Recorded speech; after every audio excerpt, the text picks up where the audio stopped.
एक बार नारद जी भगवान की तपस्या में लीन थे। अच्छा, जब कोई ज्यादा तपस्या करने लगे ना तो इंद्र देवता ज्यादा घबराने लगते थे कि कभी प्रसन्न होकर के भगवान को मना लिया, ब्रह्मा विष्णु को मना लिया, और कभी कोई आकर के हमारा इंद्रासन ही ले जाए। अच्छा, अपनी अपनी तो सबको पड़ी रहती है ना। अगर भगवान किसी को ज्यादा धनवान बना दे तो उसे ये है कि अभी मेरे पास नहीं है, अभी मुझसे बड़ा कोई और है कि नहीं। अगर जो गरीब है वो सोचता है मेरे से बड़ा तो धनवान है, धनवान सोचता है मेरे से बड़ा तो राजा है। कहते हैं ना कि धनहीन कहे धनवान सुखी, और धनवान कहे सुख राजा को भारी। राजा कहे महाराजा सुखी, महाराजा कहे सुख इंद्र को भारी। इंद्र कहता है लेकिन फिर भी मुझे सुख नहीं है, क्योंकि मुझसे बड़ा तो अभी ब्रह्म बैठा है। लेकिन श्री गोस्वामी महाराज कहते हैं तुलसीदास विचार कहे हरि भजन बिना हर जीव दुखारी। जिसके पास राम भक्ति है, जिसके पास प्रभु का भजन है, वही सुखी है। अगर जिसके पास भक्ति नहीं है, पता चला महाराज एसी रूम में विश्राम कर रहे हैं और डॉक्टर के यहाँ गए, डॉक्टर ने कह दिया कि भोजन में खाने में सिर्फ मूंग की दाल खाना है और रोटी पतली पतली खाना है, और घर में सब कुछ संपन्न है। ये भी तो दुख है कि नहीं।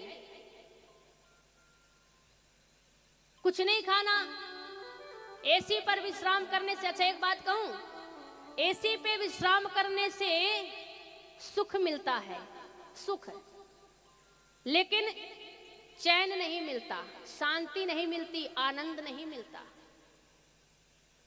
किसी कवि ने कहा है कि क्या हाल कहूं अपने दिल का, सुख तो है लेकिन चैन नहीं। इस संसार माया है, इस माया रूपी दफ्तर में सुख तो है लेकिन चैन नहीं। तो चैन तो भगवान के चरणों में मिलता है, आनंद तो भगवान की कथा में मिलता है।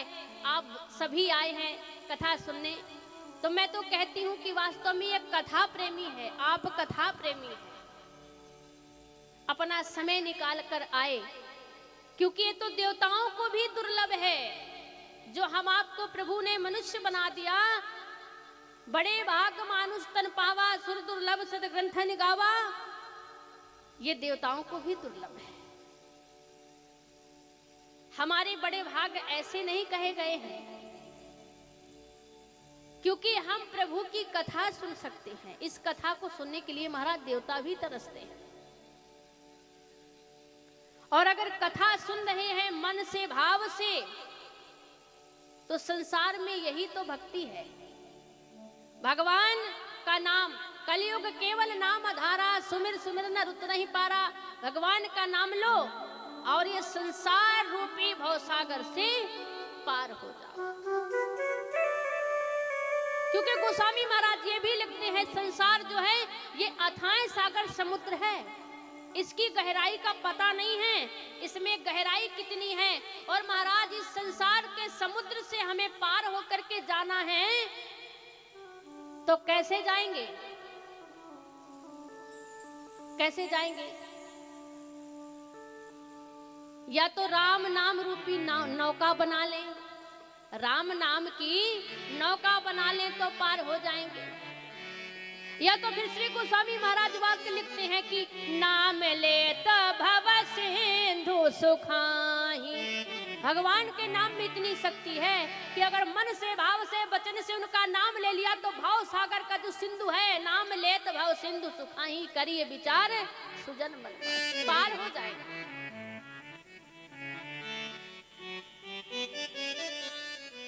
यहां नारद श्राप दिन 1/12, तो जब उन्होंने तपस्या की इंद्र देवता घबरा गए, कभी देवर्षि नारद भगवान प्रसन्न ना कर ले और कभी मेरा इंद्रासन ना छीन ले, तो इंद्र देवता ने कामदेव को भेजा देवर्षि नारद की तपस्या भंग करवाने हेतु। लेकिन कामदेव ने काम तो फैलाया, लेकिन देवर्षि नारद की तपस्या भंग नहीं हुई। अब देवर्षि नारद को भी ज्ञात हुआ कि महाराज हमारे सामने काम का काम भी फेल हो गया। मन में कहीं ना कहीं अभिमान आ गया। देवर्षि नारद जैसे संत को भी महाराज अभिमान आ गया। अब जाकर के भोलेनाथ जी के पास पहुंचे। महाराज आपकी कृपा से हमारे पास इतनी भक्ति है कि हमारे तो सामने कामदेव भी फेल हो गया। और कहते हैं जहां मैं आ गया, जहां अहंकार आ गया, वहीं अंत हो गया। भोलेनाथ ने कहा देवर्षि नारद अच्छी बात है, लेकिन ये बात आप विष्णु भगवान से नहीं कहना। क्यों?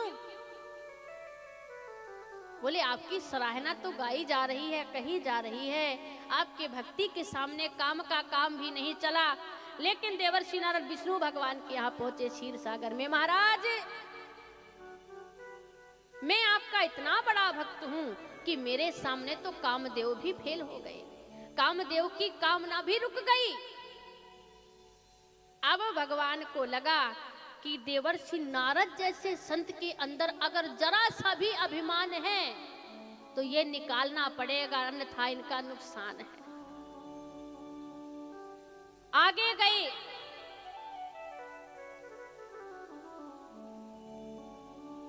अब अभिमान तो मन में है,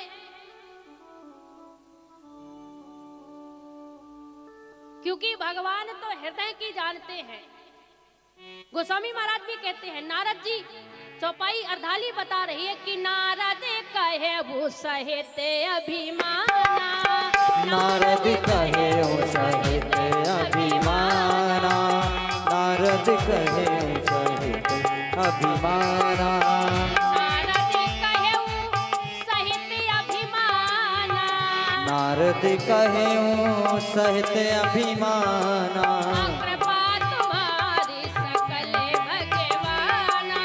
कृपा तुम्हारी सकल भगवाना,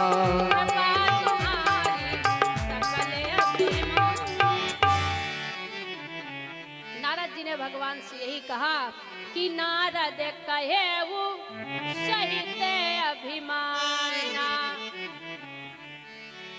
अभिमान सहित कहा कि महाराज आपकी कृपा ऐसी है कि मेरे सामने काम का काम नहीं चला। भगवान ने विचार किया नारद जैसे संत के अंदर अहंकार अभिमान आना अनर्थ है। इसलिए नारद जी चले प्रशंसा करते हुए, लेकिन मायापति के सामने किसी की माया नहीं चलती। उन्होंने एक माया से ही रास्ते में सुंदर नगर बना दिया और नगर में ऐसे सुंदर सुंदर स्त्री पुरुष कि कामदेव भी देखकर शर्मा जाए। अब नारद जी चले जा रहे हैं, देखा बड़ा सुंदर नगर है, लगता है इस मार्ग से पहली बार जा रहे हैं। पूछा किसी से, भैया इस नगर का राजा कौन है? नारद जी को बताया भाई इस नगर का राजा है, उसकी एक कन्या है, शीलनिधि नाम का राजा है, कन्या उसकी है जिसका विश्व मोहिनी नाम है। देवर्षि नारद ने कहा ठीक है, लेकिन आपके नगर के राजा से जरूर भेंट करनी है। देवर्षि नारद गए। उतने में राजन ने बैठाया और अपनी बेटी को बुलाया। महाराज आ ही गए हो तो हस्तरेखा देख लीजिए। जैसे ही देवर्षि नारद ने विश्व मोहिनी का रूप देखा और हस्तों की रेखा देखी, रेखा पड़ी थी जिसका विवाह इस विश्व मोहिनी के साथ होगा, उससे संसार में कोई उसे हरा नहीं सकता, वह विश्व विजेता होगा। अब देखना, देवर्षि नारद ने विचार किया कि ऐसा करें कि इससे साथ विवाह हम ही कर लें, इसके साथ विवाह हम ही कर लें, विश्व मोहिनी। और रेखा भी ऐसी पड़ी है महाराज कि इसके साथ जिसका विवाह होगा वो संसार में उसे कोई हरा नहीं सकता। देवर्षि नारद ने रेखा तो देख ली, अब चले जाकर के विचार करने लगे कि हमारा हितकारी कौन है? हमारे विष्णु भगवान। विष्णु भगवान जी के पास गए। महाराज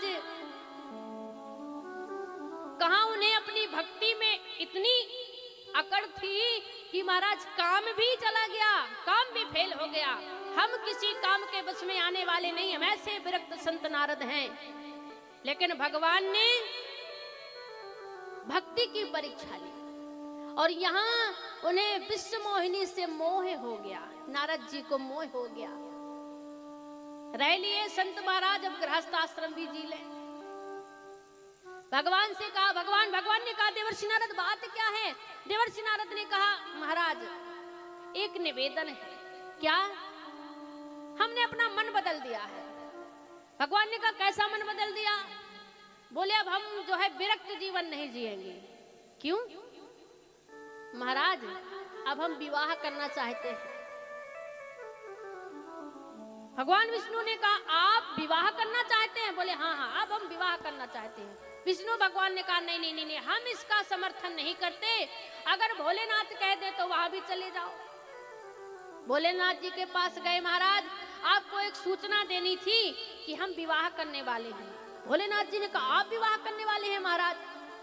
बोले हमने अपना भाव मन बदल दिया, क्योंकि हम आपके पास आते हैं तो आप पार्वती सहित मिलते हैं, विष्णु भगवान के पास जाते हैं वो भी लक्ष्मी सहित मिलते हैं, ब्रह्मा जी के पास जाओ वो भी ब्रह्माणी सहित मिलते हैं, अकेले हम ही डोलते रहते हैं। इसलिए हमने भी अपना मन बदल दिया, हम भी विवाह करेंगे।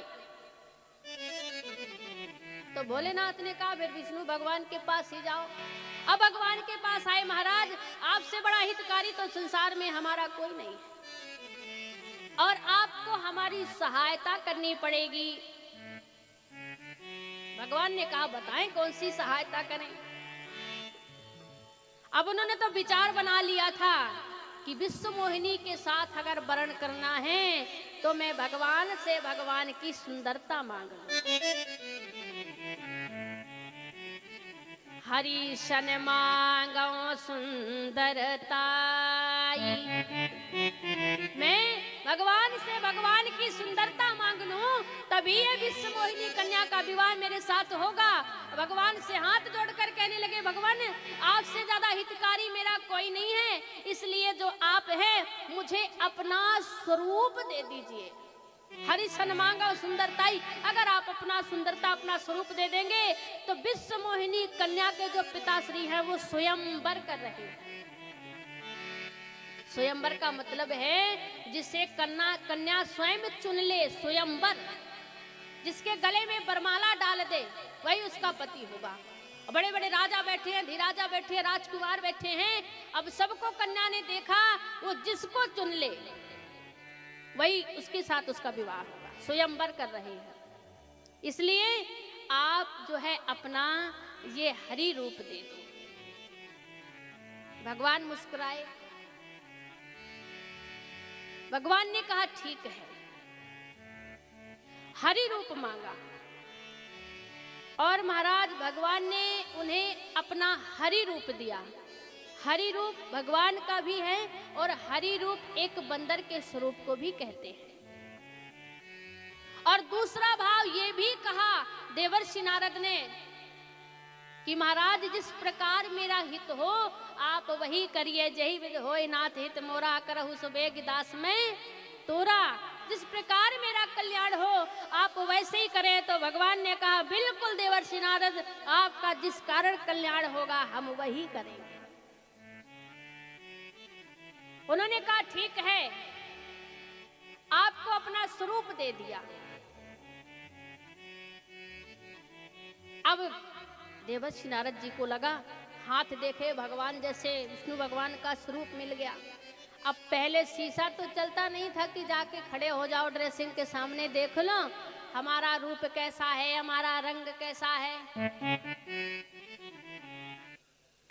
अब उन्हें अपना स्वरूप तो दिख नहीं रहा, काया दिख रही है भगवान की। आहा, विश्व मोहिनी कन्या हमारे गले में ही वरमाला पहनाएगी। बड़े प्रसन्न देवर्षि नारद और जाकर के जहां स्वयंवर हो रहा था उसी सभा में देवर्षि नारद बैठ गए। और जब बैठ गए विश्व मोहिनी कन्या को बुलाया गया, हाथ में वरमाला। देवर्षि नारद की तपस्या सब भूल गए, अगर कुछ याद है तो वह कन्या याद है, उसी के साथ विवाह हो जाए तभी जीवन का सार है। हे भगवान, मैंने जो भी तपस्या की है, आज मैं उस तपस्या का अपना एक फल मांगता हूँ कि उस विश्व मोहिनी कन्या के साथ मेरा विवाह हो जाए। अब बैठे हैं, बड़े प्रसन्न हैं। कन्या अंदर से आई, वरमाला लिए, देखा अब नारद जी का जो स्वरूप है वो तो बंदर का है, भगवान ने बंदर का दिया। जो काया है वो विष्णु भगवान की है। वो काया देखकर प्रसन्न हो रहे हैं, लेकिन स्वरूप नहीं देखा। अब उन्हें तो लगता है ये विश्व मोहिनी कन्या हमारे ही गले में वरमाला पहनाएगी। अब विश्व मोहिनी कन्या ने देखा, देखकर आगे देखने लगी। उसने भी विचार किया, महाराज स्वयंवर के लिए यहाँ तो बंदर जैसे रूप वाले भी आए हैं। अब जैसे ही आगे बढ़ी तो नारद बाबा ने सोचा कि लगता है हमारे तरफ ध्यान नहीं दिया, तो यहाँ से खड़े होके आगे बैठ गए। अब वहां वो कन्या गई तो नारद बाबा खड़े हों फिर बैठे, खड़े हों फिर बैठे। लगता है कन्या की दृष्टि हमारे ऊपर पड़ी नहीं है। अब वो उधर से घूमी तो वहां से उठ के यहाँ बैठ गए, फिर ऐसे खड़े हों फिर देखे, फिर खड़े हों फिर देखे। महाराज, हमने तो भगवान का रूप लिया है, ये कन्या हमें देखकर जा कहाँ को रही है। और उसने जैसे ही देखा विष्णु भगवान भी बैठे हैं, उस विश्व मोहिनी कन्या ने विष्णु भगवान के वरमाला डाल दिया। बोलिए भक्तवत्सल भगवान की जय।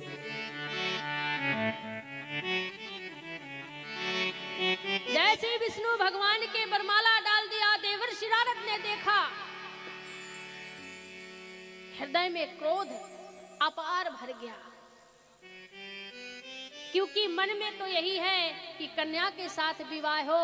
और यहाँ क्योंकि विष्णु भगवान देवर्षि नारद को नहीं दिखे थे कि ये बैठे हैं। माया की तो माया, पति की माया तो निराली है महाराज, और भगवान भी जानते हैं। देवर्षि नारद ने भी कहा कि भाई जिस कारण मेरा कल्याण हो वही करिए। वहां से चले। देवर्षि नारद बड़े दुखित हैं। अब भगवान विष्णु रास्ते में मिले लक्ष्मी जी सहित और विश्व मोहिनी कन्या सहित। देवर्षि नारद राम राम। जैसे नारद बाबा ने देखा, क्रोध की ज्वाला उमल पड़ी और कहा रुकिए भगवान रुकिए। भगवान खड़े हो गए, क्या बात है? बोले महाराज, मैंने सदा आपकी भक्ति की है, मैंने आपकी भक्ति की है, लेकिन आपने हित नहीं किया। आप बड़े चालाक हैं, बड़े चंचल हैं। क्यों? देवर्षि नारद ने कहा समुद्र मंथन हुआ तो आपने पहले लक्ष्मी जी को लिया था, अब यहाँ हमें विश्व मोहिनी से प्रेम हो गया तो बोले यहाँ भी आके इनके साथ भी विवाह कर लिया। महाराज आप बड़े स्वार्थी। अब देवर्षि नारद ने क्या किया कि एक जलाशय में अपना स्वरूप देखा। अगर आपका चेहरा कोई जल हो, अगर वहां खड़े हो जाओ तो चेहरा दिख जाता है। और जैसे ही अपने चेहरे को देखा, क्योंकि भगवान के दो गढ़ थे, उन्होंने कहा महाराज अपनी काया देखी है, अब विश्व मोहिनी ने जो आपके साथ विवाह नहीं किया, जरा अपना चेहरा भी देख लीजिए। तो देवर्षि नारद एक सरोवर के किनारे गए और सरोवर में अपना स्वरूप देखा तो महाराज बंदर का पाया। और जब बंदर का पाया तो क्रोध और बढ़ गया और भगवान को श्राप दे दिया। बोले जाओ, जैसे मैं इस विश्व मोहिनी कन्या के वियोग में तड़प रहा हूँ, ऐसे ही आपका भी मनुष्य रूप धारण करेंगे। आप भी मनुष्य रूप धारण करके मृत्यु लोक में जाएंगे और आपकी भार्या भी आपसे अलग हो जाएगी। तब आपको पता चलेगा प्रभु कि प्रेम का बिछड़ने का भाव क्या होता है। ये मैं श्राप देता हूँ, और जो आपने मुझे बंदर का रूप दिया है, तो हे भगवान इस बंदर रूप वाले ही आपकी, आपके पत्नी के खोजने में सहायता करेंगे। श्राप देवर्षि नारद ने भगवान को दे दिया। तो भोलेनाथ कहते नारद श्राप दीन एक बाना। तो नारद के श्राप को सत्य करने के लिए, और जब भगवान को श्राप मिल गया तो भगवान मुस्कुराने लगे, अपनी माया से, शक्ति से उसको विश्व मोहिनी को खींचा, जो समाहित हो गई, और कहा देवर्षि नारद, ये तो माया की नगरी थी और माया की विश्व मोहिनी थी। देवर्षि नारद ने देखा, प्रभु मुझसे भूल हो गई, क्षमा कर दीजिए।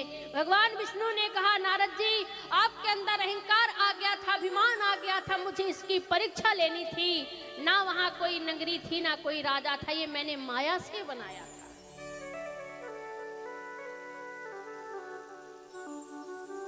तो भगवान प्रसन्न हुए नारद जी का श्राप सुन के। तो नारद जी का श्राप सत्य करने के लिए भी भगवान ने मनुष्य रूप धारण किया। बोलिए भक्तवत्सल भगवान।